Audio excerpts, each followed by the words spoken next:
no, I really don't want to do that.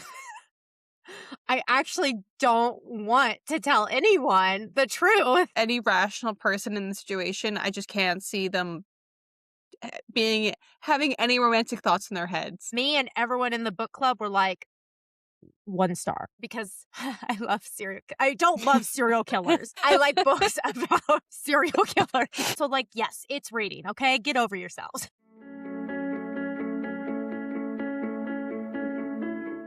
Welcome back to Book Talks Podcast. This is Kayla. And Marissa. And in this episode, we are discussing our April reading wrap-up and our May TBR. I feel like I had something I wanted to say when I was thinking about it on the train, but I forgot. But very excited to be here.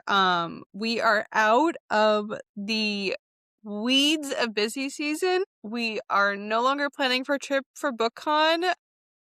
And I think we have a long month of reading ahead of us in May. But we need to talk about what we read when we did have time in April. Yeah. It's possible what you wanted to say was a big announcement, a big thank you about our YouTube count. That actually exactly is what I was thinking about, because so me and Marissa made a goal for the end of April. We wanted to reach 150 subscribers. Marissa, can you give us a subscriber count as of April 30th, 2026? Let's just confirm that no one's dropped off the bandwagon, as they sometimes like to do, before I announce the official number. All right, we are officially sitting as of 4/30/2026 at, drumroll, 156 subscribers. Woo! So we are so excited. So thank you for all who have subscribed. Also, I guess we are going to ask, we are setting an additional goal, our next milestone. So our goal for 2026 is to reach 500 by the end of the year. And our goal for the end of June, which is a halfway point of the year, is to reach 250. So that means we need 94 more subscribers. Wow, quick math. I was thinking about it on the train. I'm like, oh, I should say that because it's very exciting. I literally wake up every morning and I look at YouTube Studio and it brings me joy when it goes up by one. So thank you all for subscribing. But yeah, no, it just makes us more excited to make content. So thank you all for those who have subscribed. And I hope if you're new, you do subscribe and help us get to our goal of 250. Yes, subscribe and stick around. I was thinking about this because I had a YouTube well, it's still there. No one look for it, please. But I had a YouTube channel in college where I was just doing like silly videos, vlogging, that kind of stuff. And I had grown to 183, I think is what it's at right now. But it was not organic. A lot of it was follow for follow on Twitter. And so like my videos didn't get any kind of views or anything because it wasn't organic the way it happened.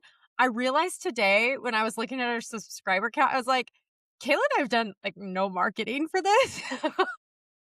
Like we post reels and we post shorts and we post our videos, but like we are not on Twitter or Instagram being like, follow for follow, I'll follow you if you follow. And so I was like, wow, these are organic, like real people who actually want to hear us talk, which is crazy. And like, just thank you so much for wanting to be here. No, I feel much more, I guess, rewarding on YouTube than I did on Instagram and even TikTok. Which we have a lot of followers on both, and we're very appreciative for that. But this feels, I don't know, I feel more accomplished. Just because like we're putting a lot of pride in these videos, and we're really excited about them. So I guess we should get into our reading. Yes. I thought April would be a much worse month than it was.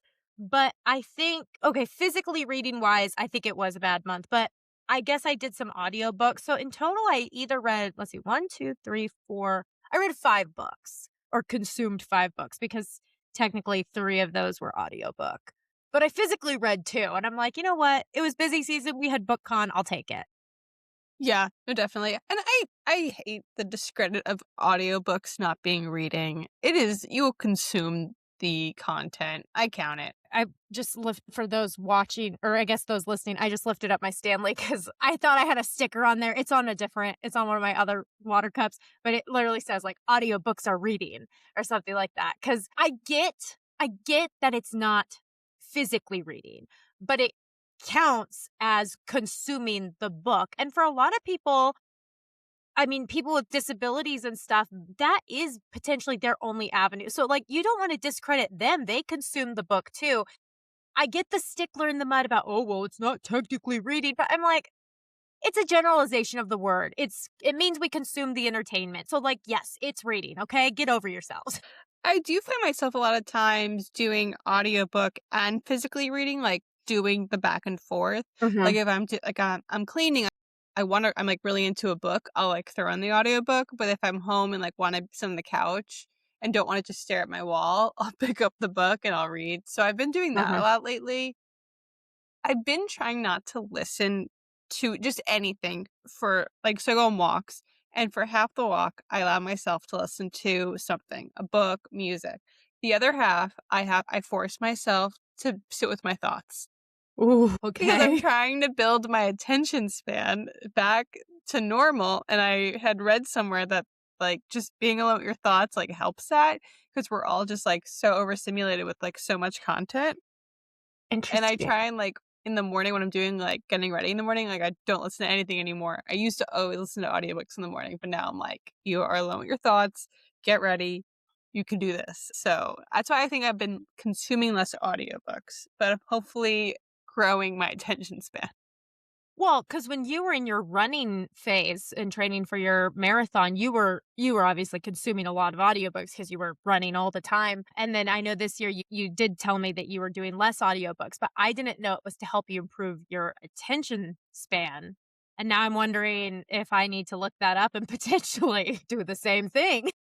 I mean, I am zero professional. I know nothing. I like go online and I read some article and I'm like, let's try that. And also to preface for those who don't know, I have attention deficit disorder. I've been diagnosed since I was 5, so I have a naturally really bad attention span. So I have to extra pay attention to it, and that's why I got the brick and all that stuff because I like am so susceptible to like all these like dopamine hits. So yeah, no, I actually am enjoying my walks without sound. Huh? I don't know if you do this, but like I'll think of conversations in my head and I'll sometimes like talk them out in my head. And sometimes I catch myself doing them out loud on the walk and I'm like, I can't do this. I'm walking in public. Do them out loud in public. I do that alone, like, in my bath like, when I'm getting ready for the day, I am having out loud conversations that are not really happening, which is crazy, I think, but I don't do it in public, at least. Catch myself most of the time. But no, Self-aware crazy. I'm always just like thinking of conversations that could happen, that have happened, that I wish had happened differently. Like the mind's always going. But yeah, so I actually read 9 this month, but I think it's because I was sick for like a week and pretty much all I did was like read and lay in bed. So I did get a good bit done there. Do you want to start or should I? I can start. We had at least one overlap, so I will start with that one. This is In Every Possible Way by Alicia Thompson, and I mean, I'm not gonna go into detail about it because I think well, so for reference, Kayla and I actually got a chance to interview Alicia Thompson, and that will come out when this book publishes in June. So we will be releasing a full episode on that. But I mean, we don't really talk about it, but since this hasn't been released, I'm not gonna do any spoilers or anything.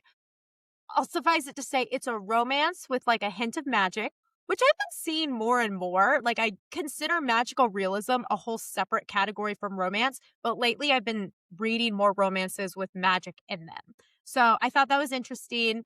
Um, Not my favorite Alicia Thompson. I'm pretty sure I liked her. Yeah, Love in the Time of Serial Killers. I think I like that one better because I don't love serial killers. I like books about serial killers. I am not pro Ted Bundy or anything like that. Please do not take this the wrong way. Oh my God. But it's a very cute romance. So I read this one and you read that one as well. So we had one overlap. Yes, and that one also takes place in Ireland, has a hint of magic. It has a lot of Irish like folklore in it. So it was an interesting book, and it's a book that takes place in again a 2-day span. I feel like it's like a certain genre of romance books that are like that pressurized time span. Mhm. So yeah, very excited for the interview to come out. But that was also on one of the books I read this month as well. Yeah. And I just realized we had one other overlap, which is our April book of the month. If Oh, you're I thought you not, were talking about our March book of the month, because that's when I finished that in April. which one was our March book of the month? How to Kill a Guy in 10 Dates, the worst book I've ever read. Okay. I might have finished that this month as well. I can't remember. But yeah, no, okay, look, it wasn't the worst book I've ever read. It is, to me, a very niche category of book because it is romance and slasher. Like, I'm not gonna say thriller. It's like slasher, people getting chopped up and yeah. So that was very weird to me. But I will say, since I've read it, it's like Goodreads or Fable decided I must be into that. And I've been getting recommendation after recommendation for romance slash slasher books. And I'm like, this is a whole subgenre I did not know existed. No, it's not a genre that I belong in. No, it was just a no for me. I do I don't have it want to right here. bash it hard. Like, if someone really liked it, like, that's them. This is just never going to be a book for me. And the thing is, like, I feel like it's a little mismarketed because at the library, like, there is a romance sticker on it. Like, it's marketed as a romance. There is very little romance. And also, the timing of the romance was super misplaced. Um, like, I'm just like, any rational person in the situation, I just can't see them having any romantic thoughts in their heads at all. I agree. The fact that a romance developed in this situation does make me believe both the main characters or main love interests were crazy, because that's not normal. The scene where they kind of get it on in a broom closet or something, and there might be a killer literally right outside. That I honestly, it kind of made me mad because I was like, no one it wants to get it on when someone's literally outside trying to kill it. Like, that just seems irresponsible. So to preface for those who don't know, the book is How to Kill a Guy in 10 Dates. It's by Shaylee Thompson. Marissa has a beautiful copy. It looks really cute. Mhm. So the premise is her and her best friend go on a speed dating party in a warehouse in Brooklyn, and it turns into a slasher. And like the single mingles all come together. You don't know who to trust. You don't know who's doing the killing. And they're like hiding in this warehouse. They can't get out. And there's a slasher. And this girl's like fallen in love. And it's just like, I've never seen a slasher movie. I barely like any thriller or like horror movies ever. So this was just so not up my alley. And I really thought it would be the perfect book for me, Marissa, because I mean, I love romance. She loves people killing each other. I'm kidding. She doesn't love that, but she does love a thriller. It was not that. I do think like going back to Alicia Thompson's Love in the Time of Serial Killer, I felt like that was more of our middle ground book Mhm. than Mhm. this was.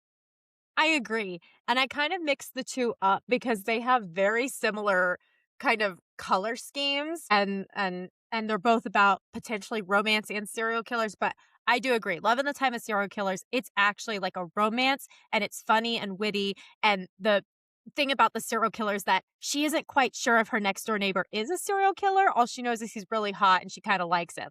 And that's the premise. Whereas this is like, no, people are actively being butchered in front of her. So different vibe, just different vibe. It was just not my cup of tea. Yeah. So, okay. So then we had a third overlap, and that was our April book of the month, which, Yes. So we read The Night We Met by Abby Jimenez. You will have to listen to our recap episode for a full spoiler recap on that book that I just released like literally an hour ago. So by the time this comes out, that one's already out. So yeah. listen to that one. I'll link it in this video as well. But yeah, that one was 5-star. That was like one of the favorite romance books I've read this year. Like super 5 stars. And going back to my rankings of things, I gave obviously How to Kill a Guy in 10 Dates a 1 star. What'd you give it? I gave it 3. It just said, like, I know. Well, for me, it was a good book if this is what you're into. I'm not super into it. So, like, personally, I wouldn't like recommend it. But if you're into this genre, I think it's a good book And then for what's the title? in every possible way. In Every Possible Way, I gave this a 3.5. And it just because I struggle to get behind the 48-hour, like, kind of insta-love. But so in preparation for this interview, I read 2 other Alicia Thompson books, Mm. and they were, like, 4-star reads. They were very good. So I read The Art of Catching Feelings, which is a, like, baseball romance book, and it's, like, it's really cute premise. So she, like, the main character got divorced, and she goes to a baseball game, like, with her bestie to kind of, like, be happy, and she gets really drunk, and she, like, yells at the baseball player. I forgot the word that it's called, but, like, she's, like, yelling, like rhyming taunts at him, even like for Okay. the home team. Like she was just like Okay. being an idiot. And that is the love interest. Mm. And she ends up like, it's kind of like an Instagram messaging miscommunication bit trope, but it was really cute. I also just love like a sports romance, so did really enjoy that one. That was a 4-star. And then the one I loved was Never Been Shipped, which didn't realize. So I'm just like going through all of Alicia Thompson's books. We are very big fans. But With Love from Cold World is like the first book, and then like some of the characters overlap in the Never Been Shipped.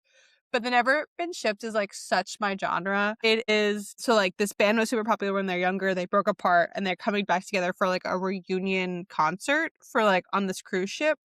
And I just love a pop star like love story, like second chance romance ish. It was very good. They're on a cruise ship. So it's like it was a short period of time because it's like there's like a week on the cruise. But the difference is they have a pre-established like long-term relationship where they were really good friends. So it's like more believable.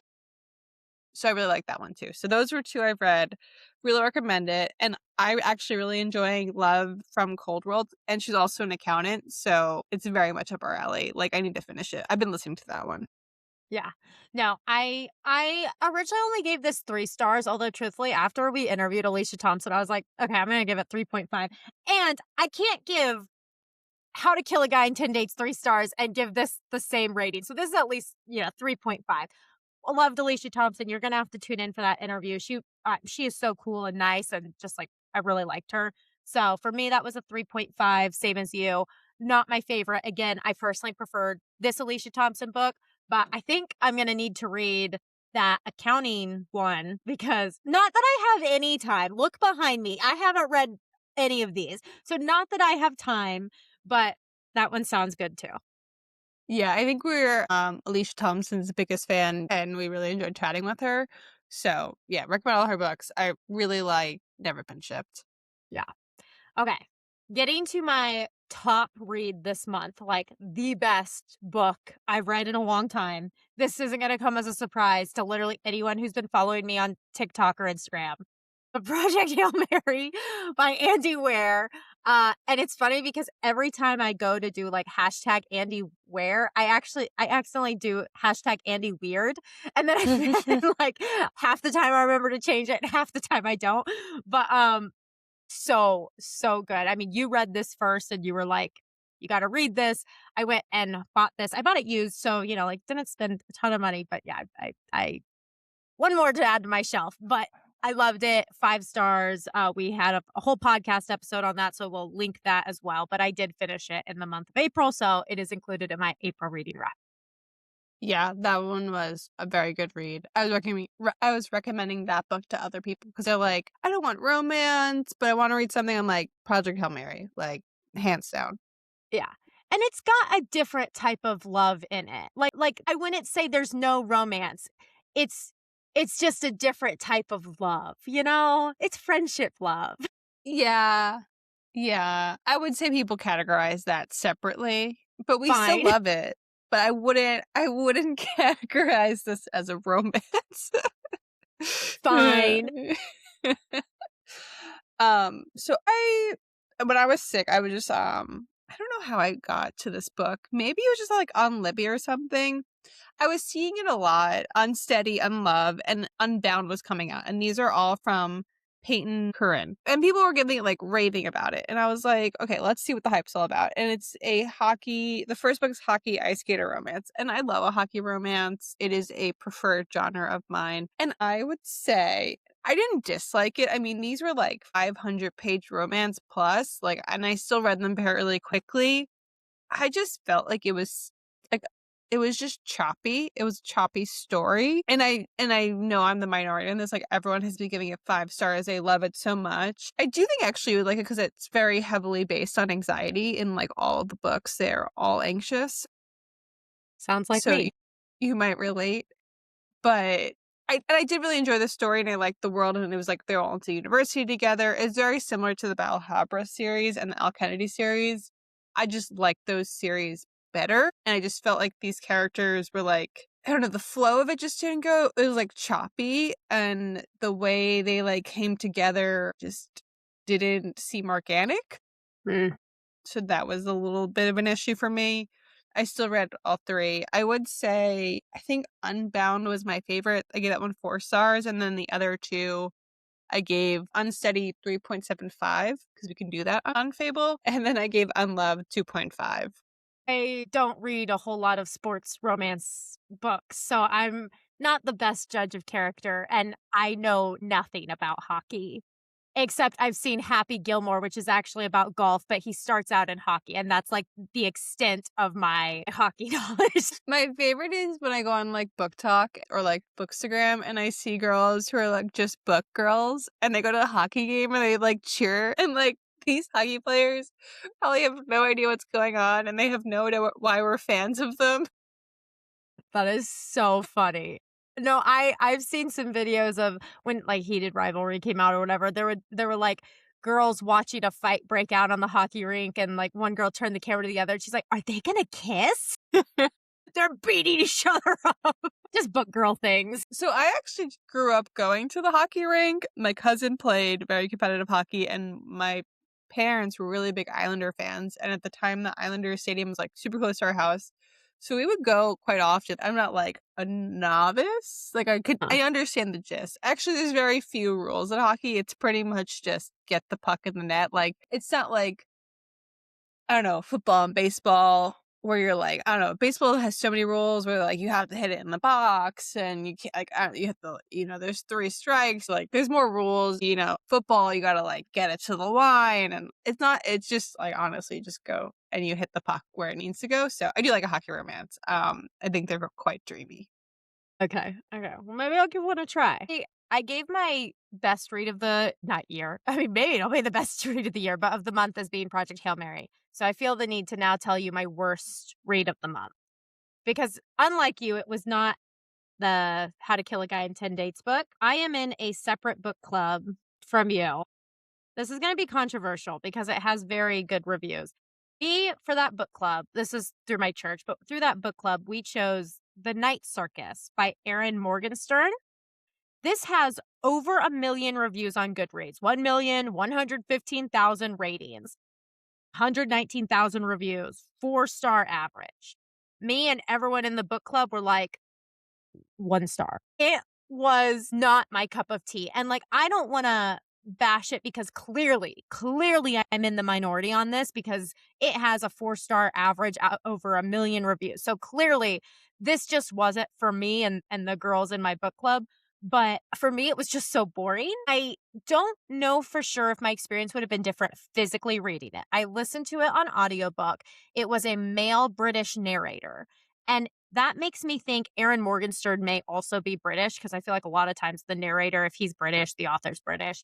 I don't know for sure. But if that's the case, I think I understand why I didn't like it because whenever I've watched like a Netflix show or a streaming show that was done by someone in Europe, I never enjoy it. I always think it's a bit of a snooze fest. They just have different media that they do. Like, it just seems slower and more focused on things that as an American, I'm not focused on.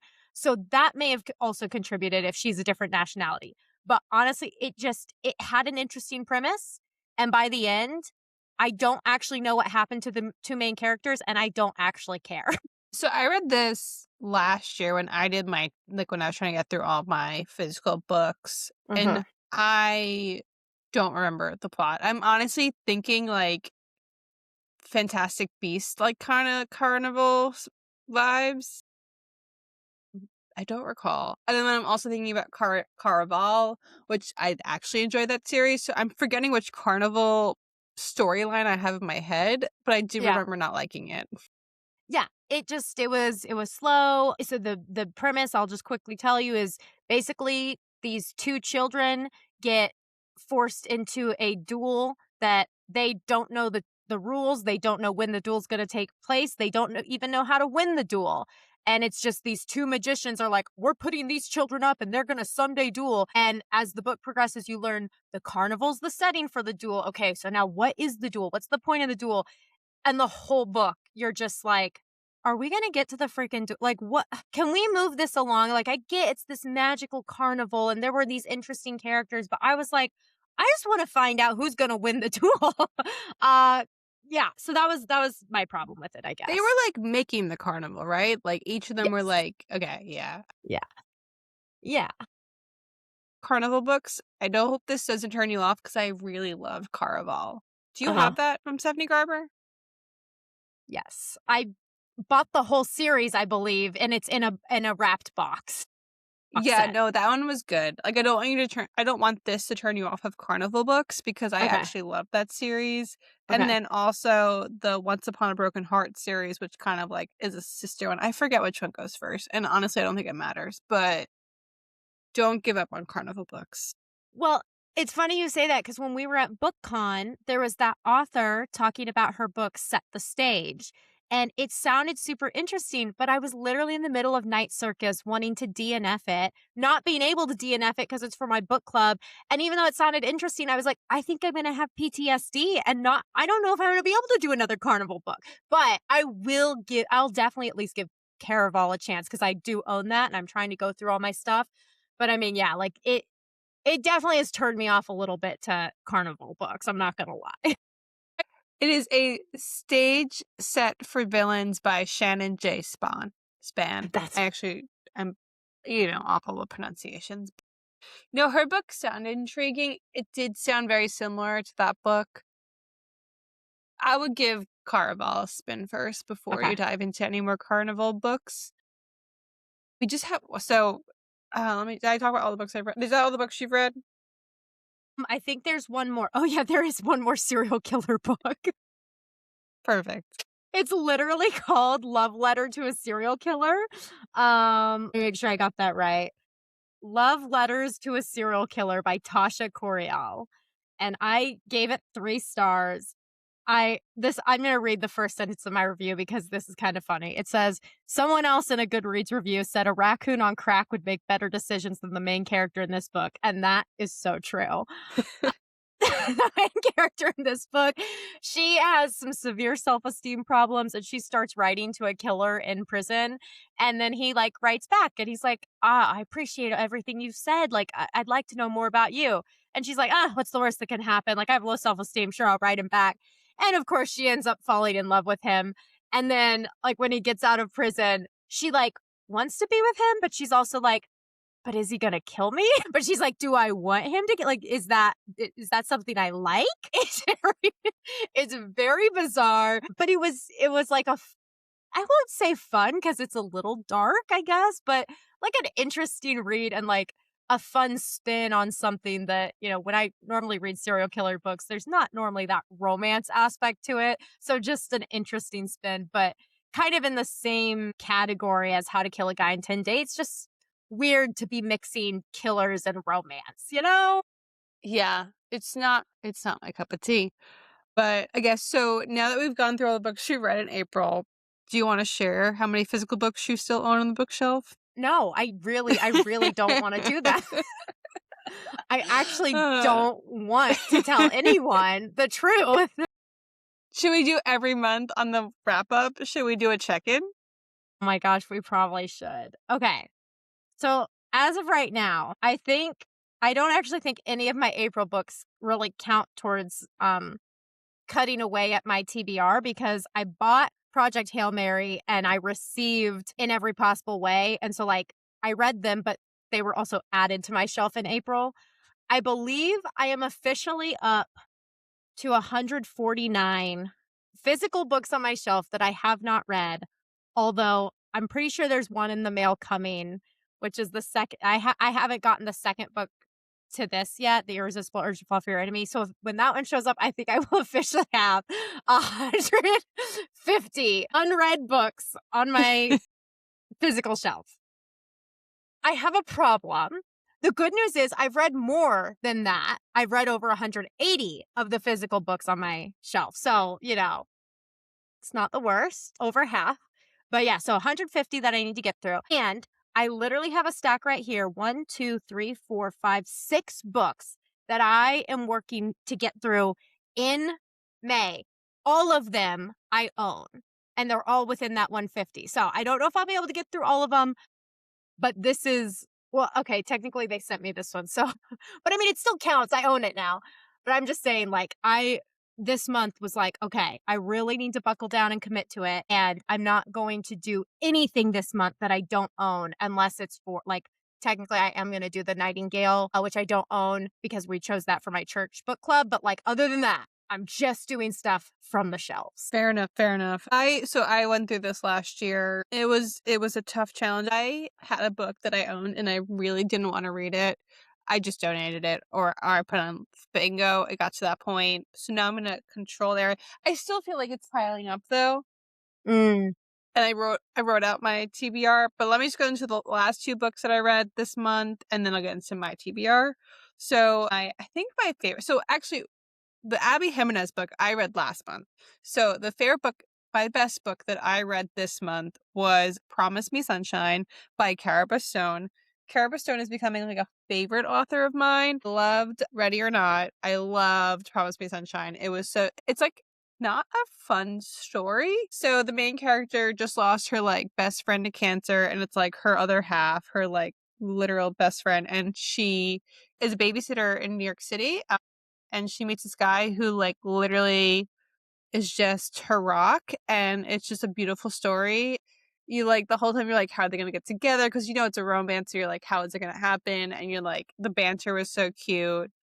And it was just beautiful, beautiful story, and it was a 5-star read for me. So that one was really good. And then I ended the month on Golden Sun, which me and Marissa will be doing an episode on that soon when she finished. So I'll keep my thoughts there. But I think I gave that one 4.5 because I was a little emotional at the ending, but maybe it's a 5. It was a really good book. I really liked it, and I'm excited to discuss it further on the podcast. So that's the books I read this month. Do you want to, so I know you showed us your pile, but do you want to say what books are in your TBR? Sure, I will go through. So, like you said, Golden Sun, I'm actually about halfway through right now, and I just filmed my first reading vlog update that I'm going to post on TikTok tomorrow, where I have a theory that I'm going to present. So anyway, stay tuned for that. I guess it'll already be out by the time this comes out, whatever. Anyway, so Golden Sun, I'm probably going to finish it in the next day or two. I can't put it down. It's so good. We haven't announced on the podcast our May book of the month. We did on the episode I just released. Got it. Okay, so obviously that is on my to-do list. That's on my May TBR. What a chore to read another book. No, I'm very excited because I've been wanting to read this for a while, and I've had it on my shelf since Christmas. So that one, I'm currently listening on audiobooks / reading. I'm doing both. Local Woman Missing by Mary Kubica. She's one of my favorite thriller authors right now. So we are doing that one. I started The Paradise Problem by Christina Lauren when we were at BookCon, and I haven't made a whole lot of progress on it since then. I've made a little bit of progress, but as soon as I'm done with Golden Sun, I'm probably going to switch back to this just to finish it. It'll be a quick read because it's a Christina Lauren, so I think I'll be able to knock that out. And then the last 2, assuming there's time, but I think we have to do The Shippers by Catherine Sinner. Yeah. When does this come out? We discussed releasing an episode, I think the week it comes out. Maybe that's Saturday after. So I think it comes out mid-May. So okay. I think after Golden Sun, I might need you to read that one, but okay. I think it'll be quick. Yeah, it's a quick read. I plan to read that one next as well. I'm excited for The Shippers. I'm excited too. And I'm bummed I haven't already read it because when I've been getting advanced reader copies, I've been trying to read them right away. Kind of for selfish reasons, actually, because Like, the sooner you get a review up on Goodreads or Fable, the more traction it might get, and people will be like, "Oh, wow, maybe she knows what she's doing." And even though I don't know what I'm talking about at all, but so I haven't gotten to this one yet. I'm a little bummed, but Catherine Sinner has easily become one of our favorite, I mean, at least one of my favorite romance authors. Abby Jimenez, Catherine Sinner, they're up there together. So very excited for this. And then if there's time, I don't know, this is a lot of physical reading. I'm so used to doing just like quick audiobook thrillers. But if there's time, we also received this, and I think we're getting the second book as well. And so I'd like to start it. I'm not going to guarantee that I'll finish it, but I am interested because you don't see a lot of blonde main male characters that are the actual love interest. So I'm like, what are we doing here? No shadow daddy. Am I okay with this? But I think I am. I think I'm entering my okay with no shadow daddy phase. Speaking of main characters with blonde hair or white hair, so I started on Wings of Blood. It's a Kindle Unlimited. I don't even know what brought me there. I watched like some short that was like, if you like dragon books, you should read these. And it is a vampire academy. And she is a fae that dropped into this vampire world because she came from more, which we don't really know anything about that. And they think she's a dragon rider, but there's no dragons. And it is quite, it's like, I wouldn't say the writing is exceptional, but it's a really good story. I like want to read it. I want to know what happens. It's very addicting. I feel like I'm getting slight trauma flashbacks from Crave. I just think, like, I know we thought so highly of Crave when we first read it, because I mean, I love the whole vampire, go to boarding school thing, but it's not that. It's better than that thus far. So that's actually a 3-book series. A fourth one's coming out in October. So I might try and read that like in between reads this month. It's going very fast. So that's been fun. And it's fun getting back into like more fantasy. And with that, I have 2 other fantasy TBRs. I want to read The Morning Star. After reading Golden Sun, I'm like, in the ending, I'm like, I need to read the next one. But I'm kind of waiting for that because I'm assuming we'll record together. So that one's like at the end of the month, back burner. And then, of course, Shield of Sparrows. So I have actually already read Shield of Sparrows last summer. I listened to it when I was running. And I forgot like most of it. I don't remember of it, which is really an issue. I need to start writing things down. But honestly, like I'm excited to reread it. I feel like I'll gather more information, and then the second book comes out. So hopefully read that one too. But that's a lot of fantasy for 1 month. I'm gonna need some romance palette cleansers in there. So I have 3. Actually, I have 4 romances that I've listed, and I won't get to all of them. But The Shippers, which we fortunately got an arc for that. The Someday Garden, which we also are doing for the podcast. We're fortunate to get an arc for that. And then I bought No Matter What by Cara Bastone, so I'm dying to read that. And then we also were gifted First and Forever by Lynn Painter. So we have a lot. Oh my gosh. Shoot, I forgot we have that. And honestly, I forgot that I'm going to want to jump into Morningstar as soon as Golden Sun's done. Shoot, how am I going to get through all of these? 1 book at a time. Let's do Golden Sun, let's do The Shippers, and let's just vibe. We can't make this a chore. But how pretty is that copy? It's so pretty. And the sprayed edges, I love it. I gotta add it to my TBR pile. This is not good. Honestly, the Christina Lauren book may have to go on the back burner until next month, just because I'm like, how? How am I gonna get through all of this? I know. Well, I need to read The Someday Garden and catch up to you there. So that's something I need to read, and you have already done. I do think The Shippers and The First and Forever are going to be like quick reads because they look really good.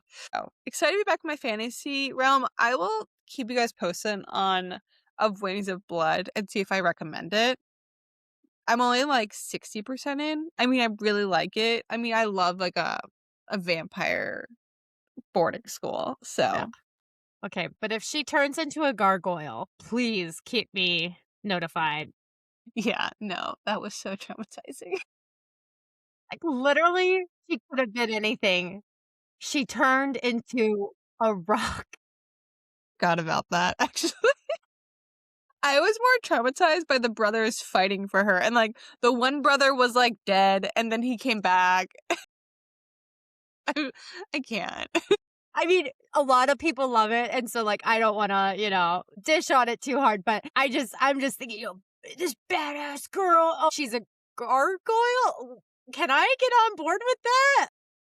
I just picture, like, I don't know, you're trying to be, like, all sexy, and she probably, like, does she weigh, like, a ton? Like, you can't lift her up if she's stoned. I feel like it literally said that, like, she was extremely heavy as a gargoyle, and I'm like, "Ooh, that's an odd choice." But yeah, good Such an odd times. book. Ugh, but, I think it's still going. I fear it may be. So I actually went down, I don't have my notebook with me, but I wrote all the series. I went through all my Goodreads, and I wrote all the series that I'm in the middle of, and then I wrote all the series that I don't want to continue. And I have Very good. decided I am not continuing from Blood and Ash, and I am not continuing that prequel. Because there's just so much we want to read, and I don't care. Hmm, you're over it. I think I That's sold crazy. them too, all of them, so I don't even own them. So I've accepted that. Wow. That's gonna be a tough choice for me because I actually really loved Poppy and Castile. That they kind of got me back into fantasy reading in a way. I feel like that was the first fantasy book I was like, "Wow, I really like this." I just like you, I mean, I fell off after however many books. It's like, "Okay, can we wrap this up?" Like, story's over. Like, you're dragging it out now. So, I mean, I don't know if I'll go back and finish it, but I do own them, so I'd have to sell them if I'm not going to. Well, it really sealed the deal for me is I went to dinner with two of my book friends, and I brought up my dilemma there, and they've read the fourth and fifth book, and they said it's not worth it. Really? Yeah. Okay. So, we didn't even bring this up when we did our BookCon thing, but we never talked about Veronica Roth releasing a Huh. new Divergent. And I was thinking, does that count? Do I have to finish that series too? No. Okay. No. I don't want to get canceled, but she's literally writing fanfic about herself. Yes. She's writing a fanfic about her own book. Well, I so don't know. for those who have listened to the podcast in past, and I don't even know what episode they maybe even announced this, but I already have beef with Veronica Roth for killing off Trish. Like, that ending makes me lose trust in, like, authors. Like, I keep saying, I think Fourth Wing, she's gonna pull a Veronica Roth. And then for Veronica Roth to turn around and be like, psych, just kidding, I'm rewriting the whole freaking plot of the entire series. It's like, no one asked for this. Literally, I've gotten over the trauma. I threw the book at the wall in middle school. I got rid of those books. I don't want them again. Why? No one asked for this. Yeah, because you really get scarred by authors who have unhappy endings. And you had Rebecca Yarros do it in one of her romance books. You had what's her name, Veronica Roth do it in Divergent. And I feel like for you, once you've been hurt like that, you cut them off. You're like, no, I'm not putting myself through this again. No, and I mean, Fourth Wing, I'm still reading because, honestly, because of the hype around it all. I actually don't know if I would read it if it wasn't so hyped up, because I do like to know what everyone's talking about. But, like, that romance book really upset me because it was like a really good read, and then she just killed them. Um, I couldn't. I'm so and like, it makes me really nervous. But Fourth Wing is like all her headings above each chapter, and it's like recovered correspondence, blah blah blah, Yeah. and everyone's like, we think they're dead. Like, I just don't trust her. And like, I think there was a meme where it's like this guy like dancing in the rain. It's like your favorite author on their way to kill your favorite character, and like, yeah, Rebecca Yarros like liked it, and someone screenshot that, and I'm just like, I don't trust you. And I definitely don't trust Veronica Roth. She wrote a whole trilogy to kill the main girl in the stupidest way possible. 100% think she's gonna kill Triss again at the end of whatever. No, I'm not kidding because I think it's gonna be this like poetic Yeah. way to justify what she did and be like, look, even in an alternate universe, Triss was meant to die. This is how it had to happen. And it's like going to be her justifying. I honestly think it's going to happen again and people are going to be mad all over again. And she's just going to be raking in the dough, cracking up. I mean, good for her. If you can make money off it, that's my dream. If I could do that for sure. I don't want to go through the turmoil personally. Reading it. I'm going to say that there. I'm not reading it. What? No, it's a dystopian novel I can't wait to read. Broken Dove. Give me Broken Oh, Dove. dude, you're not on Book of the Month anymore. People are mad. Okay, this is the last little bit of tea and drama for this podcast, and then we can cut. They Book of the Month did a special edition sprayed edge of Silver Elite. And with Broken Dove coming out this month, everyone was like, they're going to have Broken Dove. They're going to have the special edition sprayed edge, like to complete, have the next one in the series. They didn't. People are like, well, maybe it'll be a mid-month add-on. So people reached out to Book of the Month and they said, sorry, we don't have any plans of continuing the series. I personally don't care because I have other versions of Silver Elite because I loved it so much. But a lot of people who got the Book of the Month edition with the sprayed edges wanted a complete set with those same sprayed edges or whatever, and they're not going to get it. And people are like, I'm canceling Book of the Month. This is the last time I buy a series from Book of the Month. And honestly, I get it because I like my books. I mean, I don't even like Abby Jimenez's books being one hardcover, one paperback. Like, I want them all in the same format. So I get it, but people online are really upset with Book of the Month. And I'm like, I mean, I think about that with the Emily Henry books. Like, Book of the Month did Emily Henry for like 3 books, and then they stopped. So I think you have them actually all together. You have 3 of her books in Book of the Month font, and then the rest of them you have in paperback. And it just like, I don't know. Yeah, it ruins the bookshelf for people who have OCD like us. I have only one bookshelf. It has to look good, and it does. I like have everything in a line. Yeah, no, your bookshelf looks really good. I actually, after I came home, I started pushing my books back to the back the way you had because I was like, I like the way that looks. Like all mine have been up here at the front, and I was like, I'm going to start pushing these back. And I was like, I think I like that. But you made me want to like redo my bookshelves because it is like, I thought they looked really good, but then after seeing yours, I was like, no, there's some work that could be done here for sure. Well, so I have 2 boxes of books at Tom's Mom House. So these are like the selective books that look really nice. I don't know if it would look as nice with all of my books, but I totally get it. And I'm super excited. I actually don't own Silver Elite, and I probably it's gonna be on the list of buy when I have room. I actually think I own 3 copies. Oh my god. I don't own Shield of Sparrows either, and it looks beautiful. But yeah, like I just don't have the room right now. So I have a literal like cart at Barnes & Noble, like on my Barnes & Noble account, and it's like books to buy once I have room. No, that's very responsible of you. That's very responsible. And I'm not buying any more right now. Well, I don't know if it's responsible because I'm buying books I've already read, but it will make me happy. Yeah. Just bookish things that make us happy. My mom gets mad all the time. She's like, look at all that money you've invested in that bookshelf. You could have bought a house by now. And I'm like, yes, but a house without books is not a home. Houses are expensive. I don't think you spent that much money. She was like, if you average $3 per book, and I was like, $3 per book? Where do I find that deal? Don't tell how much a new book is or your Fairy Loot editions. Oh my god.